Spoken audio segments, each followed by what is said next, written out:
This is the Rock Island in Arkansas, a look at the history of the railroad, its operations in the state, and in this episode, we'll hear first-hand experiences from three longtime engineers, Harold Rhoads, Buddy Bryant, and Howard Smith. A lot of times we'd run 75 and 80 miles an hour.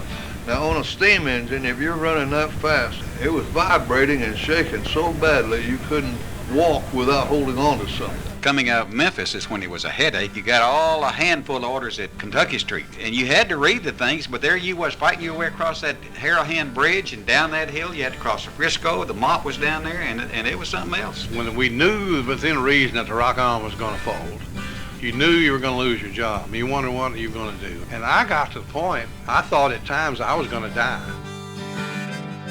We'll also get an update on a project to preserve the Rock Island Depot in Perry, Arkansas. Since my last episode, the depot has been listed on the National Register of Historic Places. That will open the door for additional grant funding to help cover the cost of restoration work, but matching donations will be needed. That's just ahead. Oh, the Rock Island line, she's a mighty good road. That Rock Island line is a road to ride. Rock Island line, she's a mighty good road. You wanna ride it, gotta ride it like you find it. Get your ticket at the station, the Rock Island line. For nearly 80 years, the Rock Island was one of the major railroads in Arkansas, transporting passengers and freight. It had a huge footprint, at one point operating about 700 miles of track in the state. The Rock Island's depots and stations were the center of activity in many towns and cities, especially when passenger trains were still running. Many who worked for the Rock Island called it a family railroad and say they didn't learn just how much of a family until after the railroad shut down. This is the Rock Island in Arkansas, an accompaniment to the book of the same name released by Arcadia Publishing. Here's Michael Hiblin. On this program, we'll hear three longtime friends share stories of working for the Rock Island.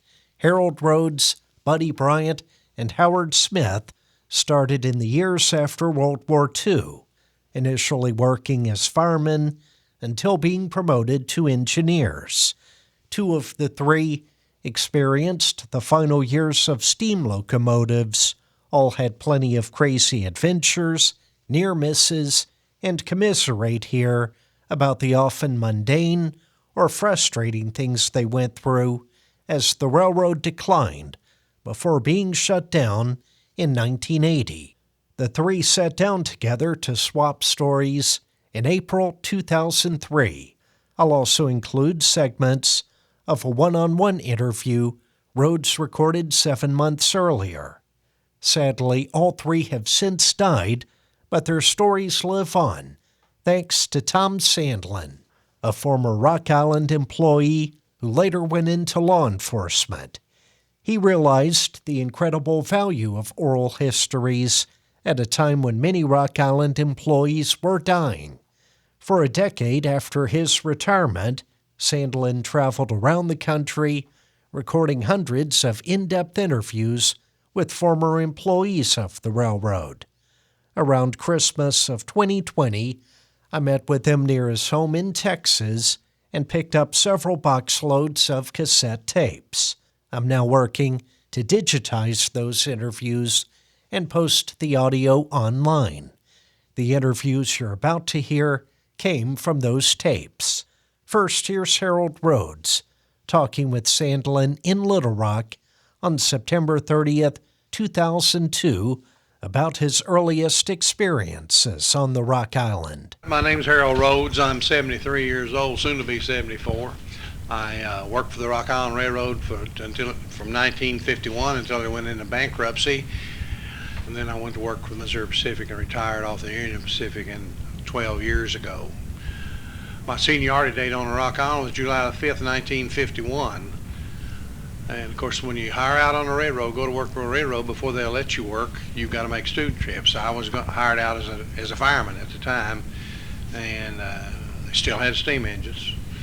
We had steam engines for probably a year and a half before they completely disappeared from the Rock Island.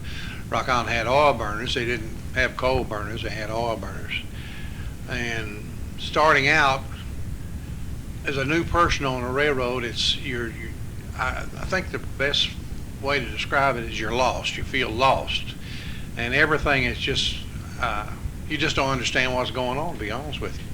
And I can remember 2 of my student trips. The first one, I went out here on a passenger train to Boonville, Arkansas, with a friend of my dad's who was firing on the rocket, and just because I wanted somebody I knew when I got on this train. Coming back, we came back on a freight train. He wasn't with me. I didn't know the 2 people I were with, the engineer and the fireman. And I can remember somewhere between Little Rock and Boonville, the fireman went back and had 3 units, and he had to go back and check the engines to be sure they were operating properly. And he came up in a minute, and he told the engineer, he said, I need you to come back here and look at something wrong with one of the engines. I need you to come back here and look. And the engineer got up and left me in the cab of the engine by myself, scared me to death. I didn't know what to do. I didn't do anything. I just sat there. But later on, I guess the next trip I made, I left here on a steam engine, going to Jones Mill, Arkansas. They went to Jones Mill and switched the mill and came back to Little Rock. And as soon as we left here, the regular fireman put me in the fireman's seat and showed me where the firing valve was and how to handle the water, and said, "Here, do it." Yeah, that's how you learned on the railroad, to say, "Here, do it." And everything was pretty smooth. We got about 12, 15 miles south of town down here at a place called Vimy Ridge, and going around a curve, and we hit 2 torpedoes, which in itself scared me, because I'd never heard. They sound, if you don't know what torpedoes are, they sound like shotguns going off. They're about the same amount of noise. And that scared me, and of course, the engineer, he reached up and he shut the throttle off completely, and I didn't shut the firing valve off, and flooded the thing with oil, and black smoke came down the cab and everywhere else, and I thought we was dead. I really seriously thought we were dead.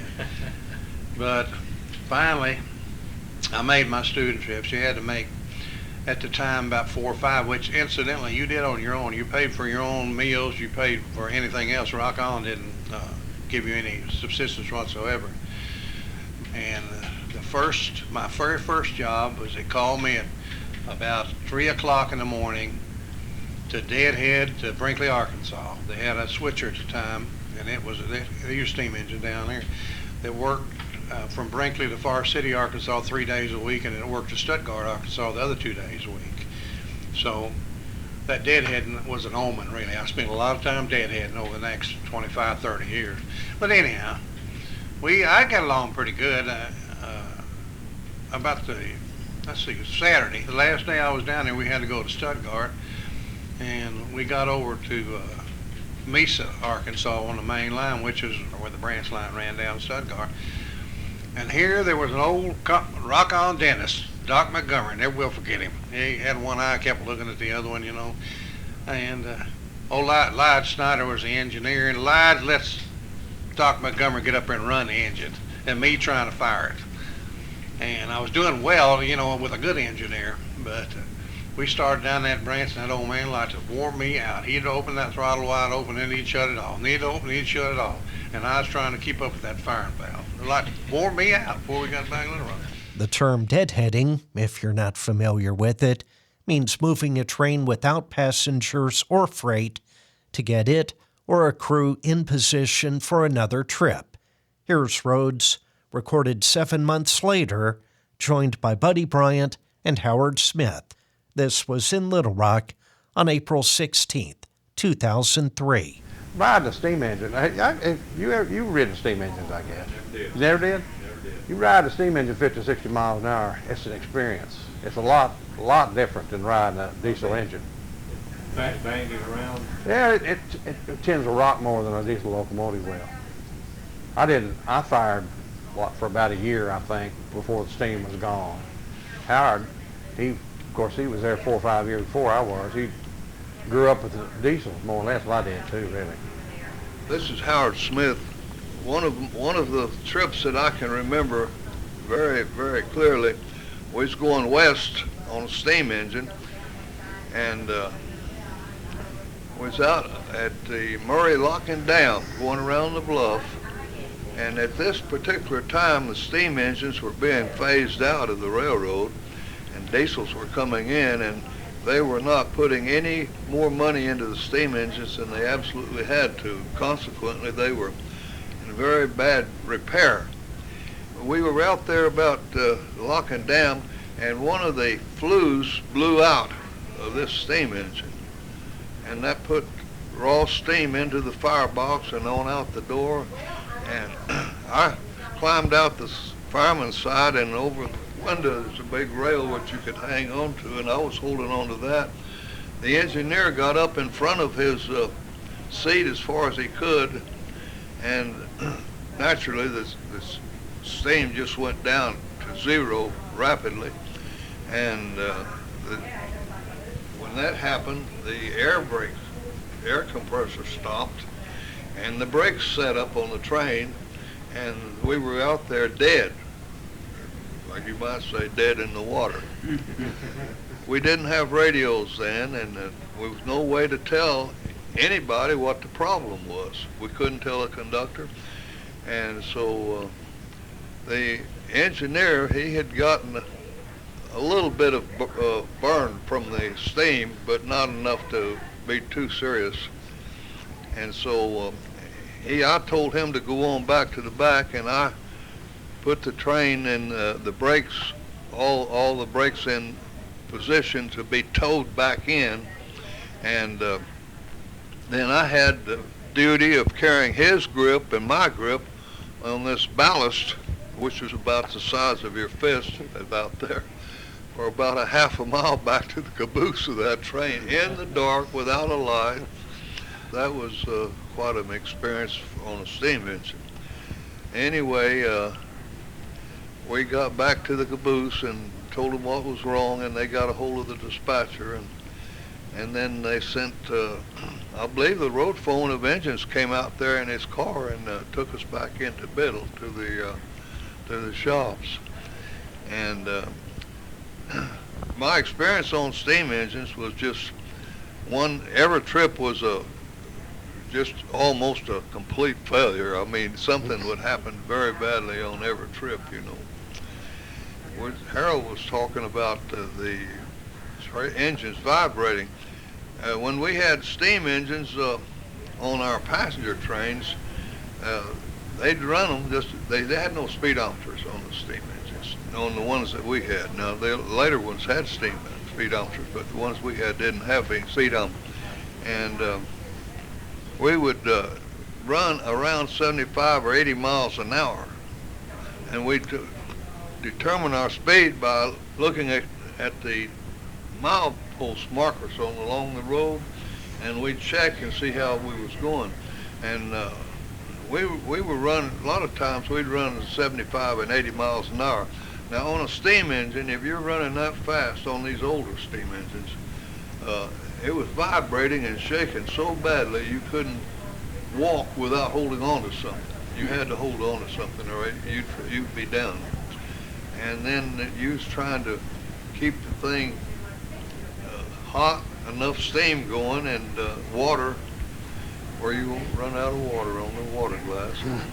And I spent most of my time on the steam engine staring at the water glass and the steam gauge. That's right, I did too. And I went over the whole railroad for years there, and I never knew what was going on the outside because you had to watch it.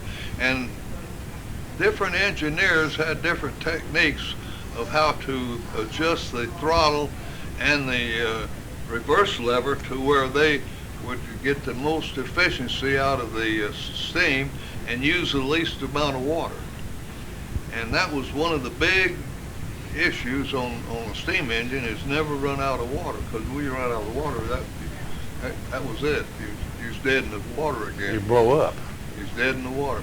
And some of the engineers could go past water stops to the next one without any problems, and others, they'd have to stop at every water stop to get water. And that was a big Yeah, and the engineer can make it harder on the fireman. Even on the oil burner, we had oil burners. They went in oil back in the Rock Island went oil back in the 20s when they discovered oil down in El Dorado and out in Oklahoma. But an engineer could wear a fireman out even with it all burning. Yeah. I went to Pratt, Kansas one year during the wheat rush, and I got to fire one of the newest steam engines that the Rock Island ever had. It was a 5100, and they were all roller bearings. All the journals and the drivers were all on roller bearings, and they had water pumps. You didn't have regular injectors like we had on the other steam engines. They were just like getting out of a T Model Ford into a Cadillac. It would be a good comparison to get on one of those new 5100 engines. They were just, you could shut the throttle off and they would glide along there just as smooth as you could imagine. And no problem on keeping the water. You could adjust the water with your water pump with the valve there. It was really something to be able to get on one of those, but I didn't get to fire those but about 2 or 3 months out there, and they called me back to those other ones. That's all I want to tell you right now. I'll let the Buddy have over here. I'm Buddy Bryant. I'm the youngest one of these two. When I quit working for the railroad, I had 45 years. I worked the Missouri Pacific, just about, what did we work? About 9 years. Yeah, about 9. Well, Rock Island for 30 years, then Missouri Pacific about 10, then the Union Pacific swallowed them up, and when Harold retired, that left me to being the last Rock Island engineer out there on the system, and I wasn't very well liked either. I went to work for the railroad, Rock Island, in 1952. I was going to UALR with a deferment, and my dad said, "Oh, you're wasting your time, throwing your money away. Quit that thing out there." I was going to school to be a dentist.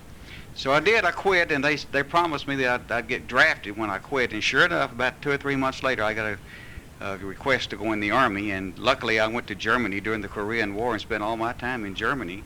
And when I came back, they didn't have any steam engines left. I was told, I think they might have had one. And the road foreman told me, he said, if they call you for that steam engine, said, don't accept the call because we're getting rid of it and you don't have to fool with that. So I think my first job was maybe a hostler helping job in Memphis, and that went on for a while. And then I came back to Little Rock or Biddle and worked out of there.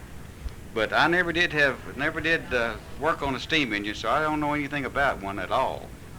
I always worked on diesel. And at that time we had a whole lot of old Alcos, which was really a pile of junk.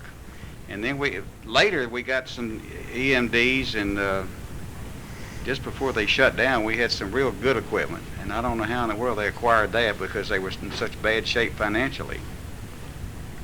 But when Harold quit, he and I both were working for Union Pacific, and I believe he was working a day job and I was working an afternoon job. And when he quit, well, then I got his job and worked it for, I don't know, 3 or 4 years, something like that. That's Buddy Bryant, along with Howard Smith and Harold Rhoads. You're listening to the Rock Island in Arkansas. I'm Michael Heblin. I'll note this conversation was recorded with one microphone being passed around among the three. Starting as firemen, they worked with engineers who had been hired decades earlier and, as Buddy Bryant said, could be difficult to work under. You used to work with an engineer, Charlie who? Charlie Henson.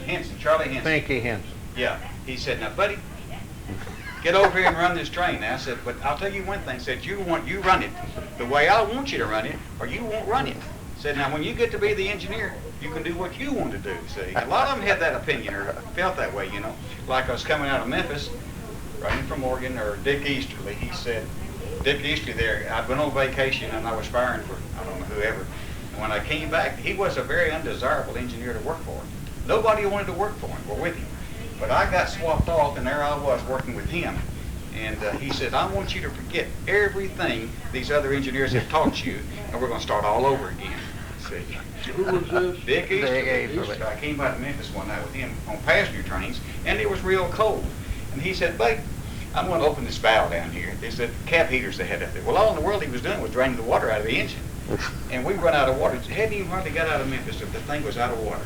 And I knew what he had done, but I couldn't say anything about it. And they came over there with the freight diesel or engine and put it on the front of the passenger train. We came into Little Rock with that. But you couldn't be critical of the way they operated. I mean, they was the boss. Well, they had been around, you know. Yeah. Most of the old engineers they've gone to work before the Depression, a lot of them, and they come back after the Depression, and they were a different breed than the ones that came along after us, as a matter of fact. When we had younger men come in, and they were all basically really good engineers. They turned out to be real good. Well, I say, but guys a little older than us, Howard, Buddy Flippin, Morgan Fowler, Armstrong, they were good engineers. Sure they were. But these old men, they left a lot to be desired. And you couldn't say anything to them.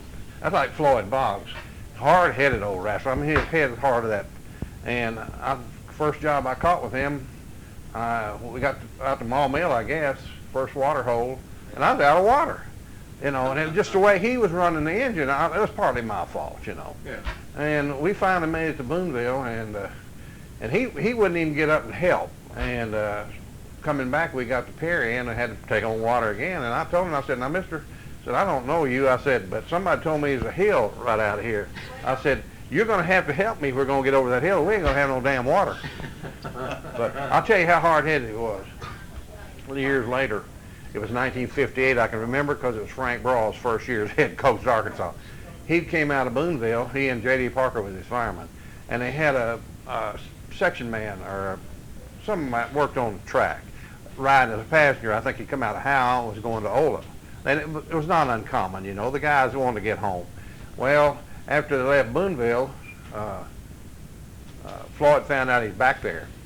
And he told J.D., he said, I'm going to stop down here and you go put him off. And J.D. said, no, I'm not going to put him off. He said, if you want him off, you go put him off. So he stopped. It was dark.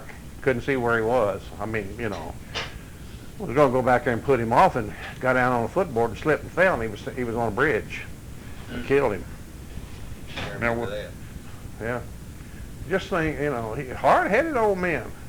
Unfortunately, I knew some of them. My dad ran a service station over on the east side close to Rock Island Railroad, to the yards, and I knew a lot of them as a kid. But a lot of them I didn't know. I was young. We were all young when we went to work, and it was a long time before I called some of them by their first name. I said it was a Mr. So-and-so. Yeah, and then they didn't like that because they thought you were making fun of them. Well, Mr. this and Mr. that, you know, and then... Well, that's kind of the way we were brought up. That's Well, that's the way I was brought up. Well, they're talking about these older men. Now, we had another group of men in there that came in during the war that were 4F. They couldn't qualify to be a soldier, and they were Like fresh. They were fresh out of the cornfield. What they were. We had about 6 or 7 of them like that, and most of them were alcoholics, and that was a very, very strict rule that the railroad tried to enforce, was the use of alcohol. And these guys, they would do everything that they could to get around the officials on this alcohol business. But most of them had not even, I'd say 90% of them had never even finished high school at all. Most of them maybe 4th or 5th, 6th grades, about all we had. It bothers you to work with someone like that. I'll tell you a story that I wasn't involved. In fact, it happened probably about the time Howard went to work, maybe. We had a passenger train, 111 night train, went out of Memphis and went to the West Coast, actually. But they left Little Rock one night, and old man named Martin was the engineer, and he had a fireman, McDaniels, a young McDaniels, and he was new. And they had train orders to meet a eastbound freight train out here at Pulaski. It had siding out here. It was actually in the city limits. Well, no, I take that back. They didn't have a meet with him. They had to wait at a certain time, such and such time. Well, they got out there, and the old man Martin was going to run the wait, and McDaniels kept telling him, and he told him just to sit over and shut his mouth and sit down, and they went right around that curve out of Pulaski and run head-on in that freight train. The old man Martin got killed, and engineer Grady Herr was on the freight train. He saw what was going to happen, and these steam engines had a big old asbestos curtain between the cab in the firebox, in the fender, and he just wrapped himself up in that. The fireman, he jumped off about the time they hit and they cut his leg off. And McDaniels, I know he didn't. I guess he just jumped off. Yeah. He was on the passenger. Yeah, he's on the passenger. Well, the siding was Pulaski, and the next siding was Pinnacle. They might have been confused there. Pinnacle and Pulaski, see. But you had like I said, McDaniels then was a fairly young man and knew it firing, and we were all the same way when you went to dealing with old head engineers. You didn't hesitate to say anything to them. Yeah, right. To age and experience. Yeah, they're supposed to know what they're doing. That's part of what goes on the railroad that you never read about in the paper or anything. And I've told a lot of people, they see an engineer sitting up there blowing the whistle, they think that that's the softest job in the world. But you put yourself in that engineer's seat, and you'll have 100 cars that you'll just have a near misses with. And then you'll have the next one will be a dead hit. That's Howard Smith, along with Harold Rhoads and Buddy Bryant. You're listening to the Rock Island in Arkansas. Here Smith begins a conversation about train orders and the challenges of time requirements. Back in the days when we operated by train orders, you'd go by a red board and they'd have the orders out, and you'd reach out and get the orders running 25, 30, 40 miles an hour, depending on what you're doing. And you'd get those paper train orders, and you might have 6 or 7 train orders that you get up there. And if they had one that was restricting you, they were supposed to stop you there. But they might have had one where his time would run out in another 15 or 20 minutes, and they wouldn't stop you, And I remember one time we came through Brinkley, and old Pappy Henson was the engineer. We was on a steam engine, and we got the orders, and they always give the head end 2 sets of orders. The engineer and the fireman each had a set of orders.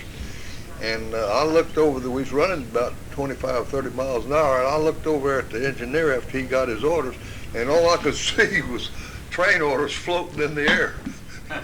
He had let them get away from him, see, and they went out the window everywhere. Naturally, I had mine, and it's always a problem with those train orders, and a lot of them at night. Now, you can imagine yourself at night, arm full of orders, and the lights on those engines, steam engines now, they had a steam-driven generator on that engine that generated electricity for those lights. And a lot of the lights were real dim, and you had to have real good eyesight to read them. So it was a big, big problem back there that day. Well, talking about train orders, you could get in a rut.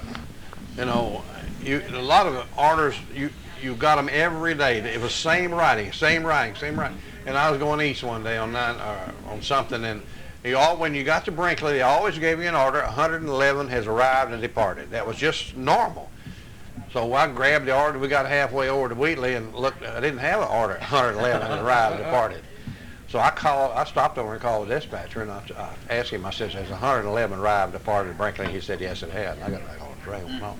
Talking about train orders, coming out of Memphis is when it was a headache. You got a handful of orders at Kentucky Street, I guess, and you had to read the things. But there you was fighting your way across that Harrowhand Bridge and down that hill. You had to cross the Frisco. The mop was down there, and it was something else.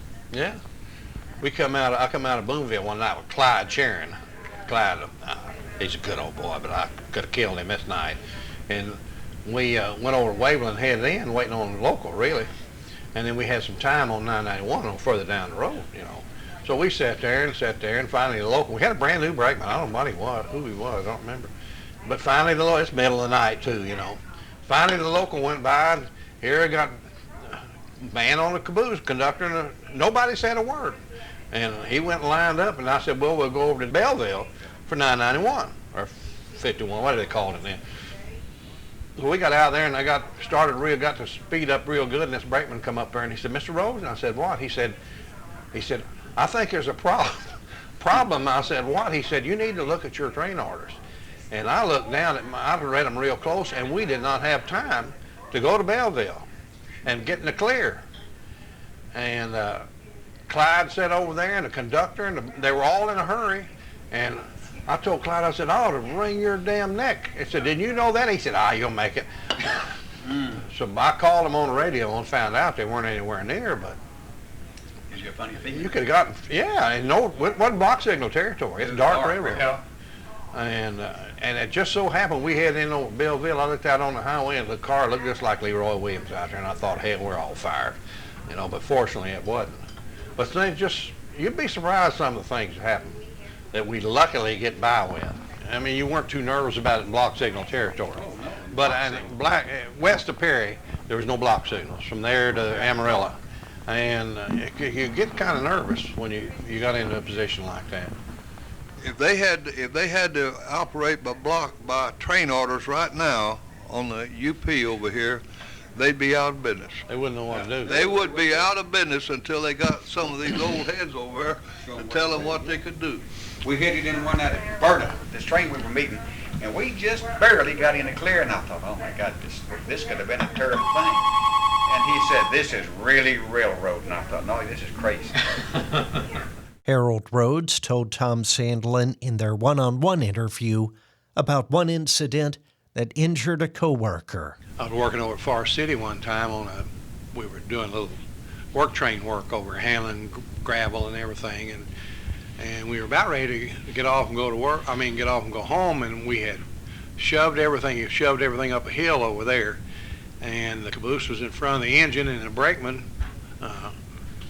was on the other end of the caboose. He was going to cut the caboose off. We were going to go get in the car and go home. So he was all, Charlie Graves was his name, and he didn't like railroad anyhow, but he had to make a living, so he railroaded. He was all, when it come quitting time, he was always laughing, and carrying on, just happy singing, So we shoved those cars up that hill, and in a minute, I didn't see him. I saw him lean over, and in a minute I heard him, and I thought, well, Charlie back there, he's singing and everything like that. And finally I told my fireman, I said, go back there and see what Charlie's hollering about. Well, he went back there, and when I shoved that rock up that hill, of course the slack ran up the hill, and the drawbar on the caboose ran out. It'll go out. And when I did, Charlie should have known better, but he laid his hand on that yoke, and when that slack came back down that hill, his hand was in there. And I think, probably thinking about it, he was the least excited man on the crew. But we took him to the hospital at Forest City, and they couldn't do anything with him, and they asked him if he wanted to go to Memphis or come back to Little Rock. Well, his wife's a nurse at Baptist, so they brought him back to Little Rock. Of course, they had to amputate his hand. And I see him every once in a while. He got a hook, and he can do things with that hook I can't do with my hand, I believe. Another story involved traveling in the middle of the night, and Rhoads says here, Guy was driving. That's a reference to Guy Winters, who I interviewed and will feature in future episodes. We had a switcher went to work down there. I think we would work 5:30 in the morning, so the crew didn't stay down there. We all stayed here in Little Rock, and usually had to get up about 3:30 in the morning, and gather everybody up and drive down there and be ready to go to work. One morning we left here, there was 5 of us, and Guy was driving. I sat in the front seat, and we had 3 men in the back seat. And we all looked like, hell, if you pardon the expression. We never shaved, and we just scroungy looking. And going through, you go down through England, and down, then you hit the highway, goes to Stuttgart. And going through England, I noticed there's 2 or 3 state police cars, which is very unusual. This is 4 o'clock in the morning, and it was really strange that they would be sitting like that. So we got down to where the road dead ended, and you turn right to go to Stuttgart, and there was somebody standing there with a flashlight and stopped us. And it was a policeman, and he come over to the other side, to the driver's side, and he wanted to know who we were and where we were going and all this. And he, of course you have to see this, but he had his hand up, and I thought that he had a radio to his ear. I really thought that. And he didn't say anything for a minute, and all of a sudden he said, he pointed and he said, you 3 in the back, get out now and get your hands on your heads. Scared the hell out of me. I jumped out. But what this was up here, it was a shotgun. and they'd had 3 convicts escaping down at Cummings, and they were looking for them. And we looked like convicts, I guess. Close enough. Another time involved Rhoads working in Memphis, Tennessee, shortly after the assassination there of Dr. Martin Luther King Jr. on April 4th, 1968.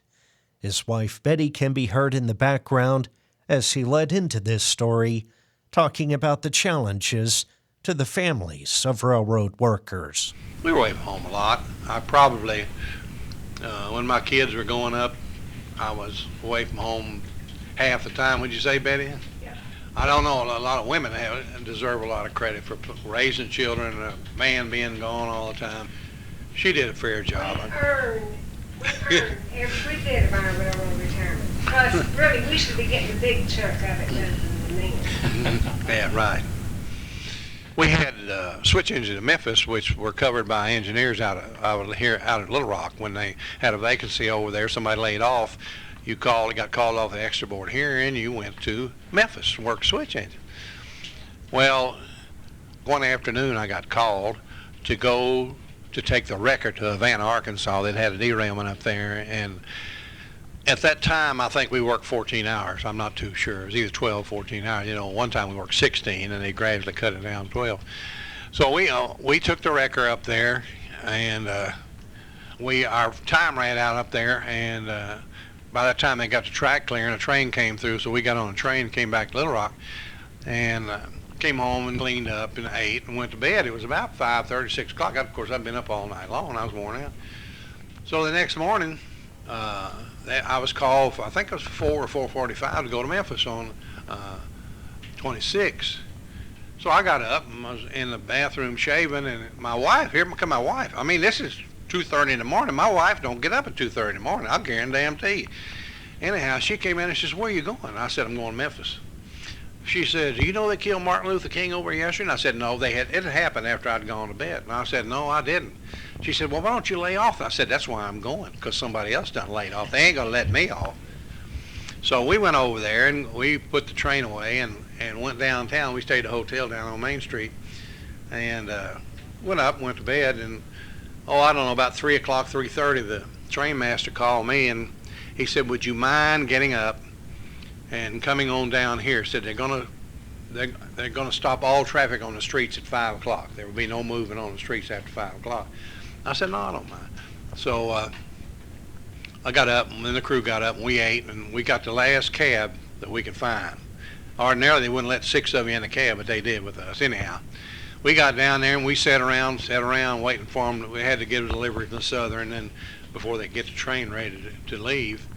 And so finally, the train master come in from the office with a shotgun.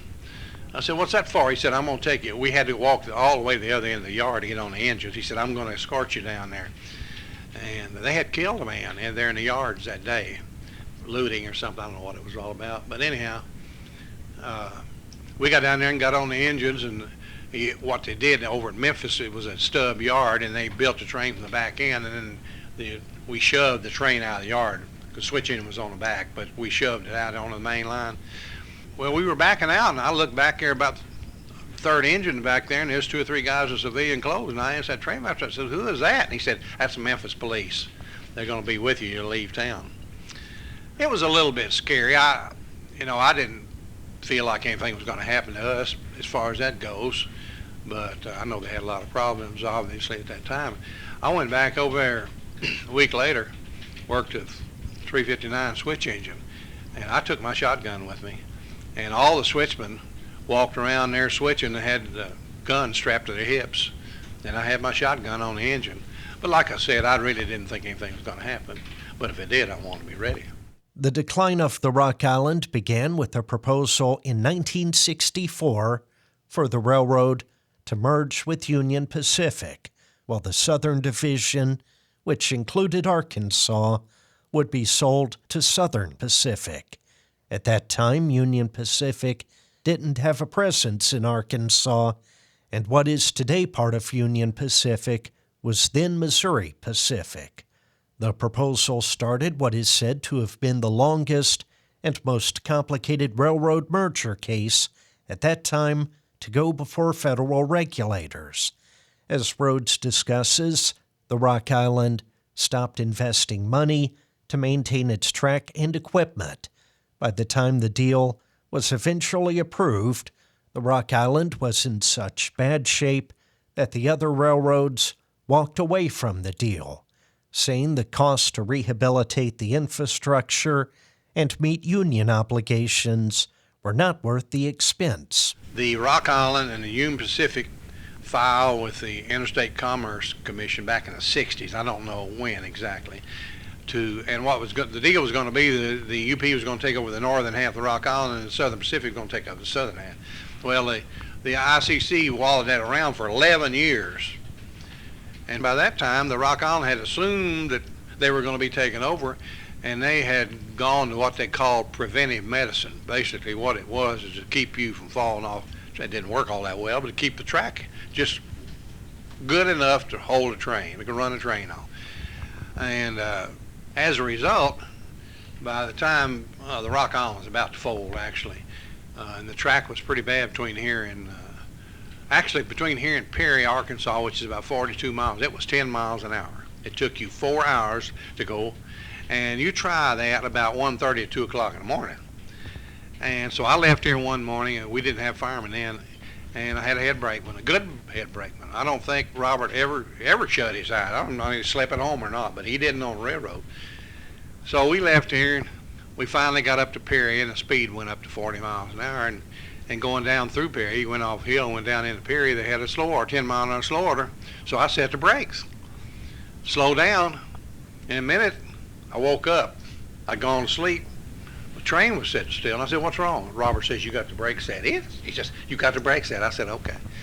So I kicked the brakes off, and we went over around Ola or Danville, one of them, had another slow order. I set the brakes, went to sleep. Woke up, the train stopped. I said, "What's wrong?" He said, "You got the brakes set." I don't remember who the conductor was, but I'll give him credit. He never said a word on the radio. Finally, got to Boonville, and I got off, and of course the other crew, outbound crew, got on, drug by. The conductor got, first thing he did, come on, "What in the hell is going on up there?" I said, "I was going to sleep." That's what was going on. That sleeping was, back then, I was talking to somebody about this yesterday, used to, railroad, depending on where you were on the division, it happened here, most of your work was at night, road jobs. And they would get, to put it mildly, they'd get upset for sleeping on the job. Maybe that was good, that was bad in some cases, I don't know. Anyhow, nowadays, they recommend that if you're in a siding waiting on the train, they recommend you take a nap. Back then, they'd want to fire you. It kind of galls me, to be honest with you, but I don't know. So, of course, things have changed on the railroad. They figured out some better ways. Yeah, because you get called at midnight or 1 o'clock in the morning, and you go out in the yard, and you sit around there for an hour and a half, 2 hours, which is not unusual. And then you're up the rest of the night, sometime till 9, 10, 11 o'clock in the morning. You're going to get sleepy. That's all there is to it. And you just have to fight it off to keep from going to sleep.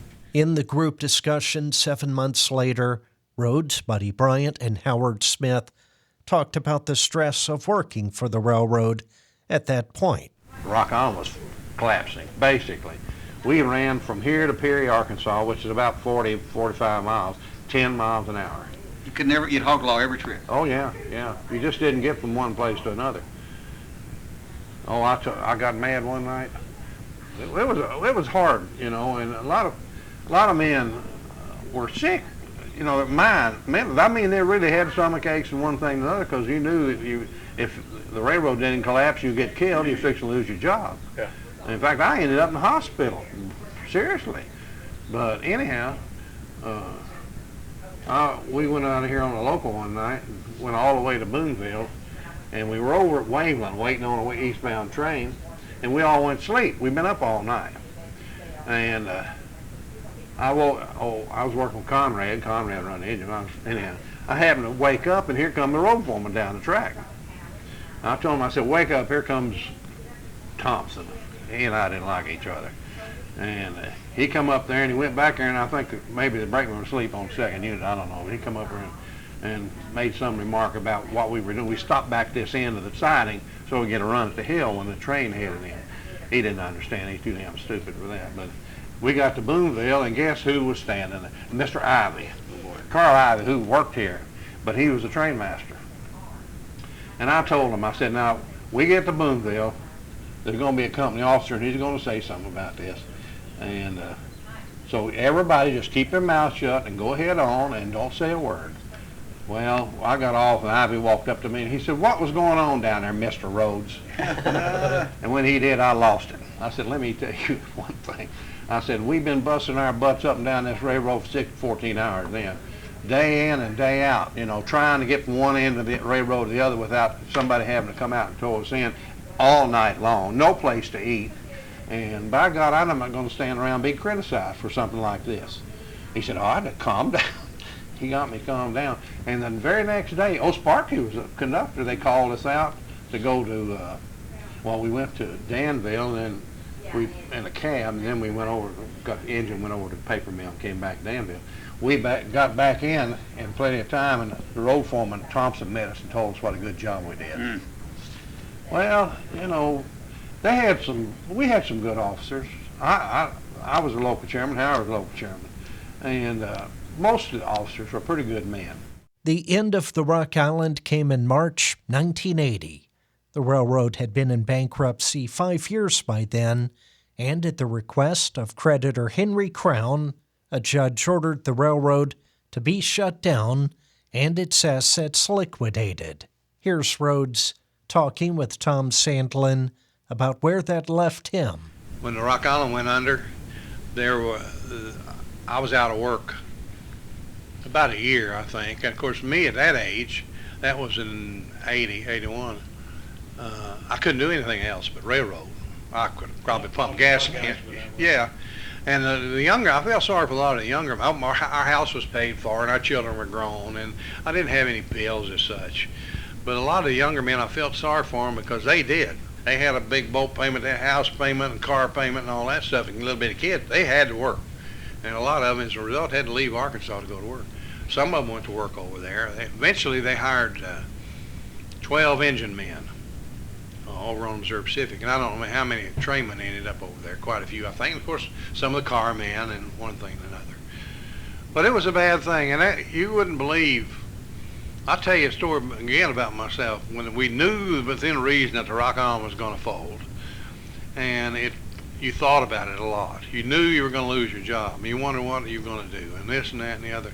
And I got to the point, and I'm not exaggerating, I thought at times I was going to die. I was really seriously thought I was going to die. And finally I went to the doctor, and he put me in the hospital and ran all kind of tests on the man, I guess. He said, ain't nothing wrong with you. He said, you got arthritis in your neck and shoulders. But you'd be surprised at the men that had stomach trouble on the Rock Island. I'm sure. Yeah. Their livelihood was going out from under them. Go out the door. Yeah. And like I said, the Missouri Pacific across the river over there, but they couldn't hire everybody. They couldn't save everybody's jobs. They had guys scattered all around the country because, like I said, they went to railroading because that's what they knew. The younger men probably could have learned another trade, but that's what they knew. And it was a good job, you know. Yeah. It's a good paying job. They'd all go out and buy themselves a new car and a big boat and, you know, and a fine house and all that stuff. And the pay was good until they quit coming in. Then that kind of messed things up. The Rock Island, I didn't have any problem with the Rock Island, except they were poor. Hell, I'm poor, you know. And it was really a big kind of a culture shock, if you want to call it that, to go to work for the Union Pacific. Because them people got money. I mean, they spend it too. But the Rock Island, you know, we were down here, we were kind of a stepchild of the Rock Island, more or less. We were stuck off down here. Of course, the main line, you know, was north and south, from Houston to Chicago, and then out west to Kansas City and out that way.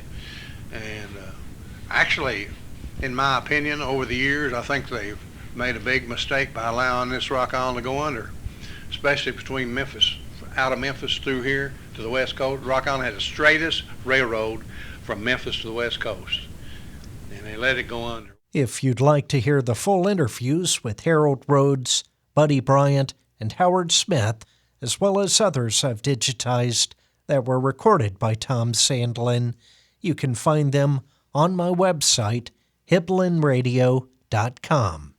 And I can't say enough about what a service Sandlin did by recording these oral histories and I'm happy to help bring them to a new audience. Finally, you've heard the city of Perry mentioned several times in this program. The previous episode focused entirely on the history of the Rock Island Depot in Perry, which was built in 1918, and efforts to preserve it.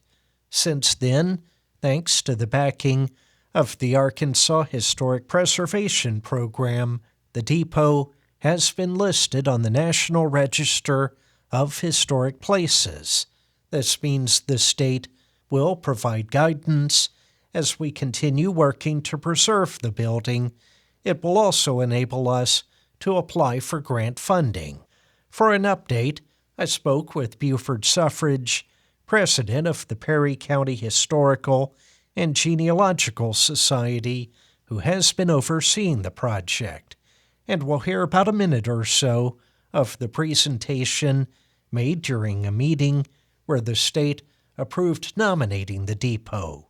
The audio of the meeting is a little rough.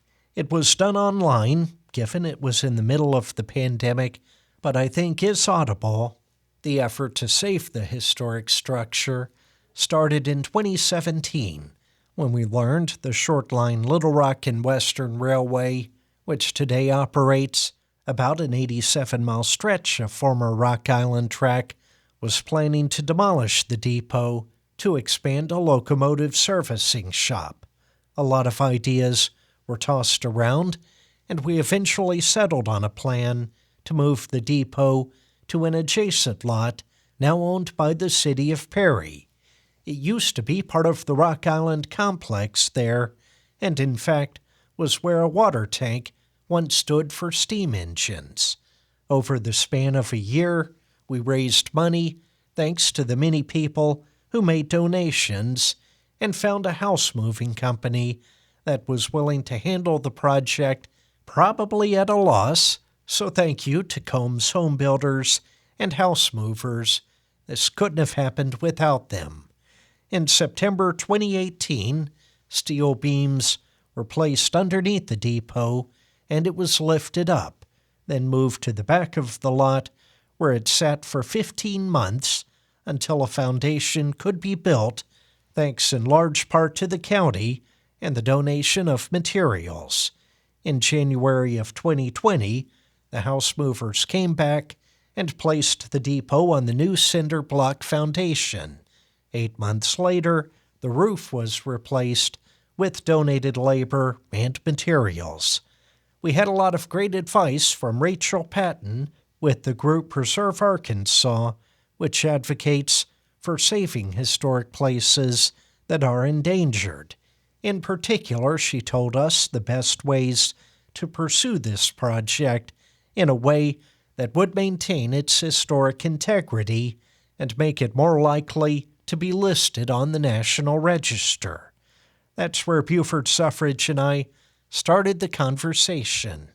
Well, it was a long process, but that was our goal, and as you said, it lent validity to the whole process. People can see that we're serious about preserving this historic structure, and this also shows that the state and the National Park Service is well behind it also. So it just strengthens the whole process as I see it. And I'll play a clip here from the meeting. This was December 2nd, 2020. The Arkansas National Register Survey Coordinator, Ralph Wilcox, gave a presentation to the State Review Board of the Arkansas Historic Preservation Program, really detailing the history and significance of the depot. The railroad changed everything. The temporary depot was set up at North Perryville, just 3 miles north of the county seat, and quickly attracted businessmen and other professionals. When a post office was established in 1899, the name had been shortened to Perry. In 1901, a permanent frame depot was built at Perry, measuring 18 feet by 68 feet, along with a large gravel platform, mail crane, outhouse, coal house, and cotton platform, as well as a single pen stockyard. The first permanent depot at Perry was built in 1901 by the Choctaw Line and was a one-story wood frame building with a wood shingle roof. It measured 18 feet by 68 feet and rested on a pile head foundation, or wooden piers. The present depot at Perry, which you see in a couple of historic photos, was constructed by the Rock Island Line in 1918 to replace the earlier structure. The 1918 depot housed segregated waiting rooms separated by a station agent's office, as well as a freight room. The Perry Depot's significance in the everyday lives of county residents was somewhat diminished after 1967, when Rock Island lost the federal government contract to carry mail and subsequently stopped passenger service the same year. However, the Rock Island continued to staff the Perry Depot for freight duties until 1980, when the bankrupt Rock Island ceased operations. Wilcox noted that fortunately, after the Rock Island shut down, the depot wasn't abandoned. The short line Little Rock and Western Railway was created in 1980 to operate a stretch between Little Rock and Danville, mainly to service a nearby paper mill at Perry, which owned the railroad for several years. Today, the short line is part of the Genesee and Wyoming, which operates more than 100 short line railroads around the world. I asked Suffridge his thoughts while watching that meeting. Well, I was impressed with it, and I felt like they were on board with the project, certainly. And it was something that was amazing to see after all we'd been through, I guess. You'd have to have been there from the first, like you and I were, and others, to fully appreciate all of it. But I was happy to see that the enthusiasm about saving the depot.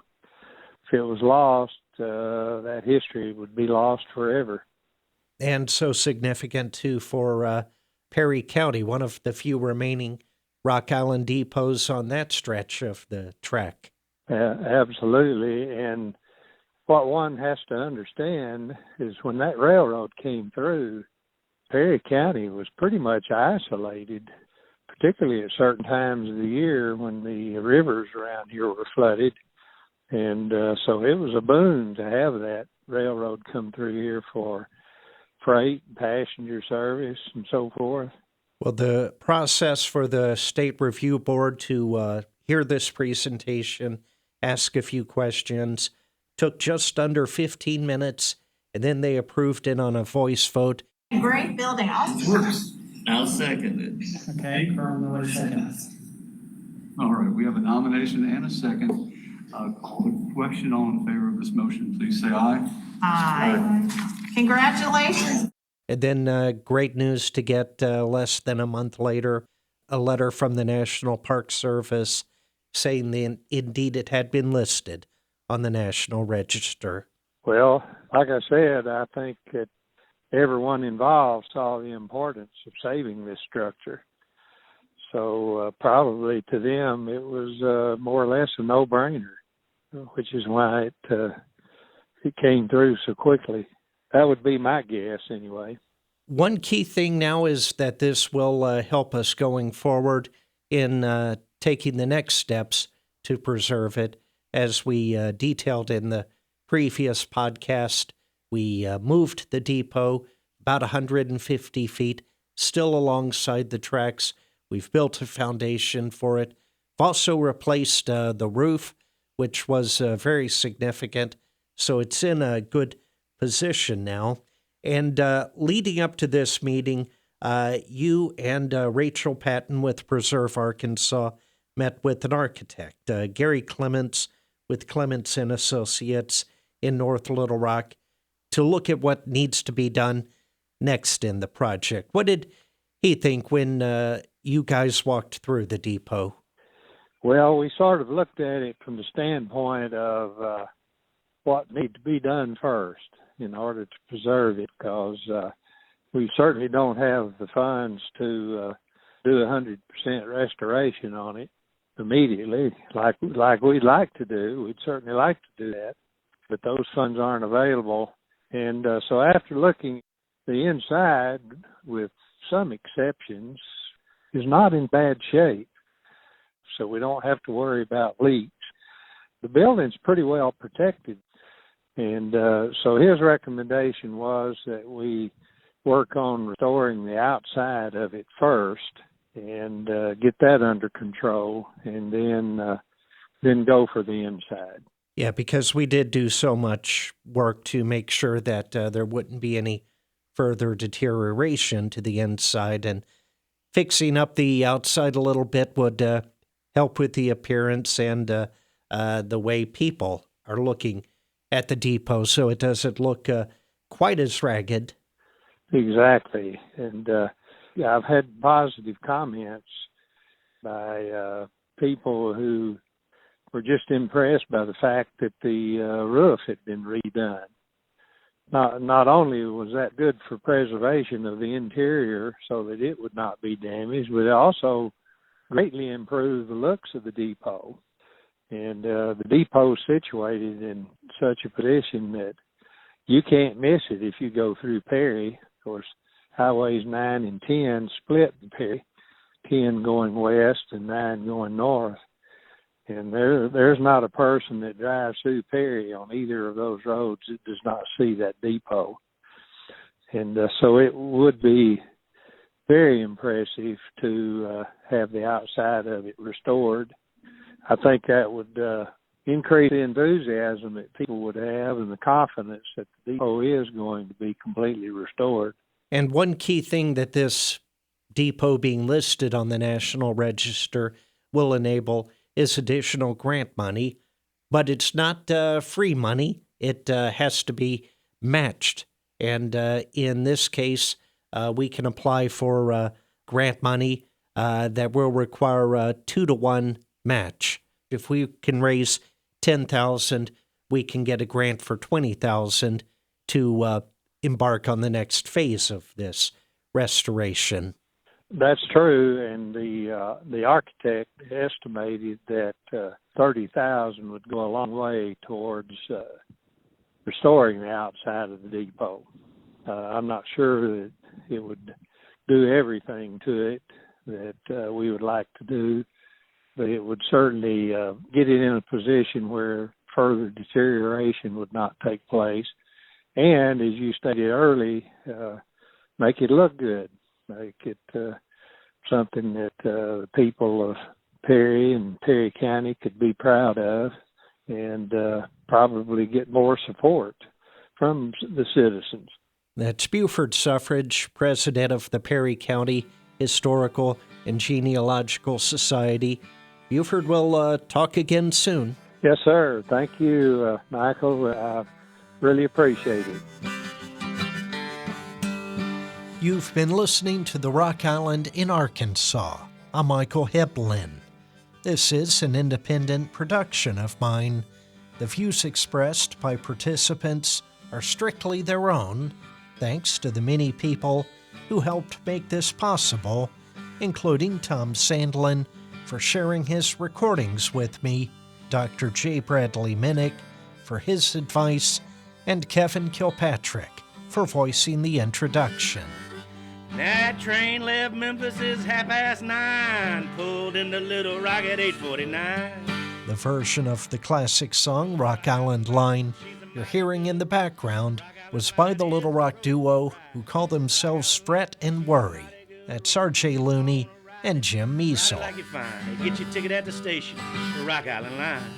If you enjoyed the program and you're not a subscriber, you can become one at Apple Podcasts. The Rock Island Railroad may be gone, but it will not be forgotten. Thanks for listening. The Rock Island Line.